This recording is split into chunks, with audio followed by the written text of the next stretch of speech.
दोस्तों नमस्कार, मैं आशीष मिश्रा अपने YouTube चैनल फाइनेंस ज्ञान गुरु में आपका स्वागत करता हूं। आज मैं आपको इंश्योरेंस के बारे में बताने वाला हूं कि कौन सा इंश्योरेंस हमको लेना चाहिए। एक्चुअल में लाइफ इंश्योरेंस के बारे में मैं चर्चा करने वाला हूं। तो लाइफ इंश्योरेंस किस तरह से आपके लिए एक बेनिफिट साबित हो सकता है, लेकिन कौन सा लाइफ इंश्योरेंस आपके लिए बेनिफिट साबित हो सकता है, इसके बारे में आपसे चर्चा करूंगा। दोस्तों, जैसा कि आपको मालूम है कि अगर आप एक अच्छी सैलरी पाना शुरू कर देते हैं या अच्छी सी जॉब आपको मिल जाती है, चाहे वह प्राइवेट सेक्टर में हो या सरकारी सेक्टर में हो, तब आपके बहुत सारे ऐसे दोस्त जो लाइफ इंश्योरेंस से संबंधित जुड़े हुए होते हैं, इंश्योरेंस कंपनियों से जुड़े हुए होते हैं, या फिर आपके दूर के रिश्तेदार हो या आपके मित्र दोस्त हो, वो आपके घर में अचानक आना शुरू कर देते हैं। आपसे उनकी प्यार और मोहब्बतें बढ़ना शुरू हो जाती है, नजदीकियां बढ़ना शुरू हो जाती है, क्योंकि वो आपको अपना एक ग्राहक समझ बैठते हैं और उनको ये रहता है कि आपको किसी ना किसी प्रकार से एक इंश्योरेंस जरूर बेच दे। आपको कभी ना कभी ऐसा अनुभव जरूर मिला होगा जब आपके ऊपर एक ऐसा दबाव बना होगा कि भाई आपको एक लाइफ इंश्योरेंस मुझसे जरूर खरीदना ही पड़ेगा, चाहे जो हो जाए। उस दशा में हम ना चाहते हुए भी अपना एक इन्वेस्टमेंट ऐसा कर बैठते हैं जो हमारे लाइफ के लिए काफी, आर्थिक लाइफ के लिए काफी मुश्किल पैदा करने वाला होता है, क्योंकि हमको उससे रिटर्न कुछ भी मिलने वाला नहीं होता है, जो कि जीरो से भी क्या माइनस भी आपको रिटर्न मिलता है। तो उसमें से किस तरह से माइनस रिटर्न मिलता है उसके बारे में मैं चर्चा करता हूं, और किस तरह से आप एक अच्छा इंश्योरेंस लेते हैं जिससे आपके भविष्य को सुरक्षा प्रदान करती है, तो उसके बारे में मैं चर्चा करता हूं। दोस्तों, जब आपके ऊपर ऐसे दबाव बनते हैं या फिर आप सरकारी नौकरी कर रहे होते हैं, तो वहां पे ऑफिसरों के द्वारा आपके ऊपर दबाव डाला जाता है कि आपको इस प्रकार का एक इंश्योरेंस प्रोडक्ट खरीदना ही पड़ेगा। दबाव पड़ने के बाद बहुत सारे लोग ऐसे होते हैं जो इससे बच भी जाते हैं, लेकिन उनमें से बहुत सारे ऐसे सीधे साधे लोग होते हैं जो उस प्रोडक्ट को खरीद लेते हैं। उनको ये नहीं पता होता है कि वह आगामी 15 साल 20 साल तक लगातार ईएमआई पे ईएमआई उसमें भरे जाएंगे और उसमें से जो रिटर्न मिलेगा वो जीरो नहीं माइनस के बराबर होगा। तो वो किस तरह से होगा, मैं उसके बारे में मैं बता देता हूं। कोई भी लाइफ इंश्योरेंस प्रोडक्ट आपको 5 से 6% का रिटर्न देता है। 6% तो आज की डेट में नहीं, लेकिन 5% तक जरूर रिटर्न मिल जाता है।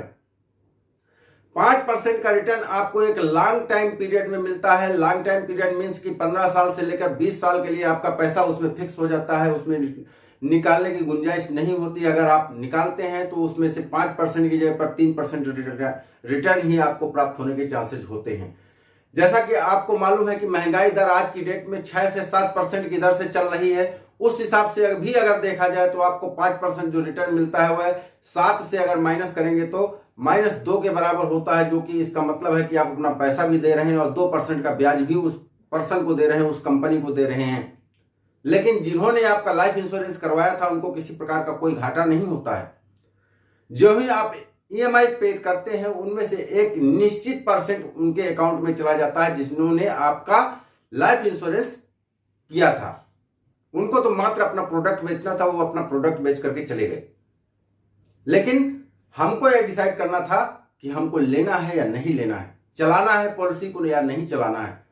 अगर आप ऐसी किसी प्रकार की पॉलिसी को चला रहे हैं जिसमें आप 10,000, 20,000, 50,000 या 60,000 या 1 लाख रुपए सालाना जमा कर रहे हैं, तो आपको उसको मैं यही सजेस्ट करूंगा कि उसको किसी न किसी प्रकार से आपको क्लोज कर देना चाहिए। उसकी जगह पर आज की डेट में terms life insurance plan market में बहुत सारे मिल रहे हैं। टर्म्स लाइफ इंश्योरेंस प्लान भी 2 तरह के होते हैं। पहला यह है कि अगर आप टर्म लाइफ इंश्योरेंस ले रहे हैं तो उसकी जो भी मासिक या वार्षिक दर किस्त आप जमा कर रहे हैं उसका कोई रिटर्न आपको भविष्य में प्राप्त नहीं होने वाला है। लेकिन दूसरे प्रकार की एक और होती है जिसमें आपको जो आप जमा कर रहे हैं उतना पैसा आपको भविष्य में रिटर्न हो जाएगा। लेकिन आपको इस रिटर्न के चक्कर में नहीं पड़ना है। अगर आप रिटर्न के चक्कर में पड़ते हैं तो आप निश्चित मानिए कि फिर आप पैसा अपना फंसा बैठेंगे। अगर आप pure terms life insurance plan लेते हैं उस दशा में आपको हो सकता है आपकी ईएमआई 600 से लेकर 1,000 या 1,200 या 1,400, वह आपकी उम्र पर निर्भर करती है कि कितनी आपकी आएगी, 1 करोड़ रुपए तक की। लेकिन अगर वही हम लाइफ इंश्योरेंस 1 करोड़ का लेंगे तो हो सकता है उसकी ईएमआई हमको 30,000 से 40,000 प्रति महीना जमा करना पड़े। तो दोनों का डिफरेंस ये है कि एक अच्छा कवरेज आपको बहुत ही कम अमाउंट में 1,000 के अमाउंट में आपको प्राप्त हो जाता है। क्योंकि हम अपने लाइफ को कवर करने के लिए ही लाइफ सेविंग स्कीम में इन्वेस्ट करते हैं।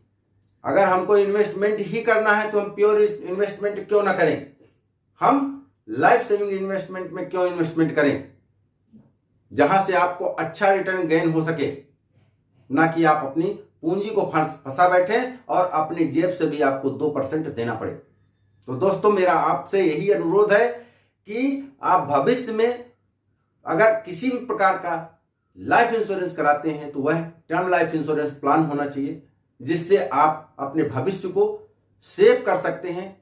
आप एक अच्छा अमाउंट, अगर आप नहीं रहते हैं तो उस दशा में आपके जो भी नॉमिनी होगी उसको एक अच्छा अमाउंट प्राप्त हो सकता है। आपके भविष्य, आपके बच्चों का भविष्य अच्छा बन सकता है।